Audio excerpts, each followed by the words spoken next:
I'm here in front of a smart growth community in the suburbs of Los Angeles. In a smart growth community, you have access to public transportation, bike paths, walking trails, etc. You can see here is a bike trail and a walking trail. You can see there is a bus stop right adjacent to the community, and the commuter train is less than a mile away to the station.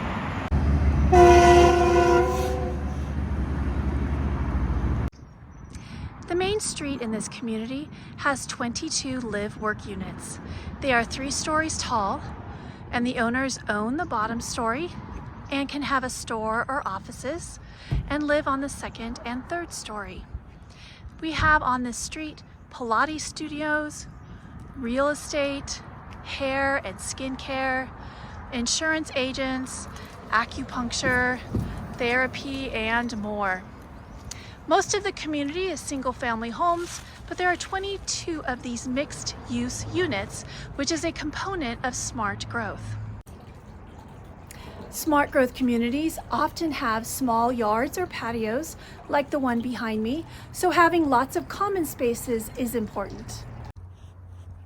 Because people's homes do not have large yards, we have a lot of open grass spaces for people to play, relax, walk their dogs, and even barbecue at the far end with some tables. And another common area, a very peaceful place to sit and relax.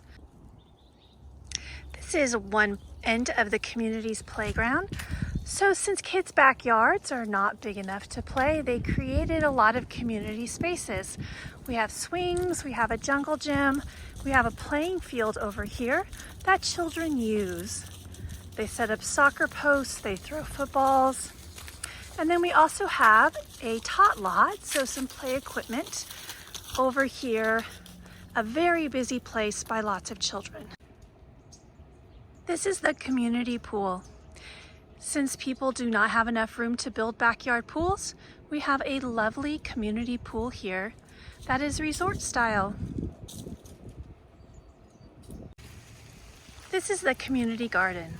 So since most people's yards, which are really just patios, aren't big enough to grow their own food, people can sign up for a spot here and grow some vegetables. Being walkable and bikeable is an important part of a smart growth community. This is a bike trail that goes behind the community. It will attach to one that goes in front of the community, so people here can hop on their bike and go to the store, restaurants, even to work. They can go across the street to the Metrolink station and take the train into downtown Los Angeles. Villa Metro is built right next to the Santa Clara River, which is an important river in terms of drinking water supply for our whole community. Half of Santa Clarita's water comes from underground.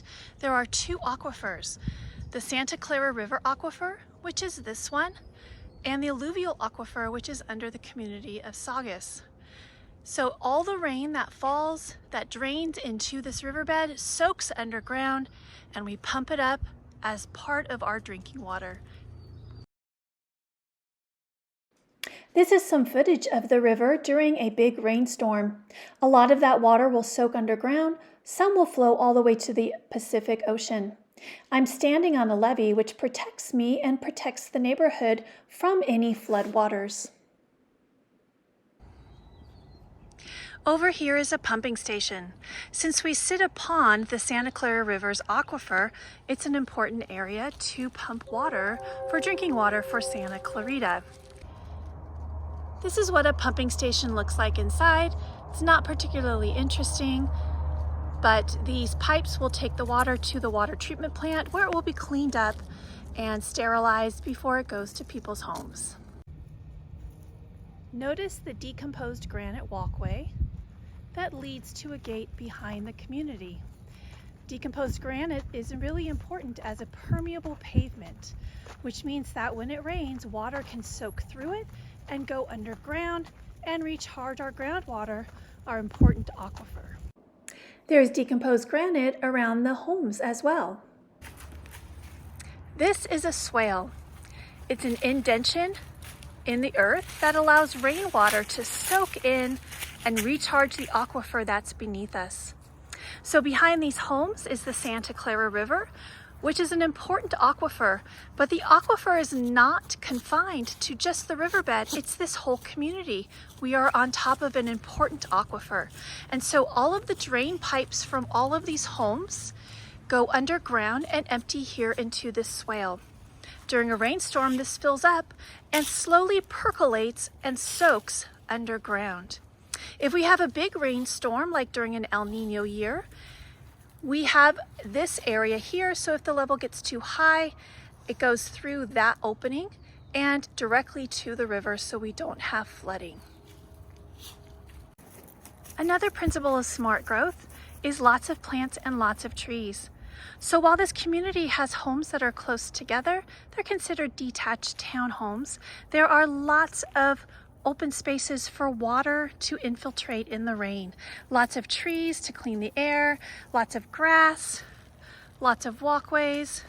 So as much non-pavement as possible is an important aspect. Here's some footage from a couple of months ago during a rainstorm. Notice how the rain will fill up around the trees and percolate below. And this is much better than the sidewalks. Thanks for watching this video on smart growth.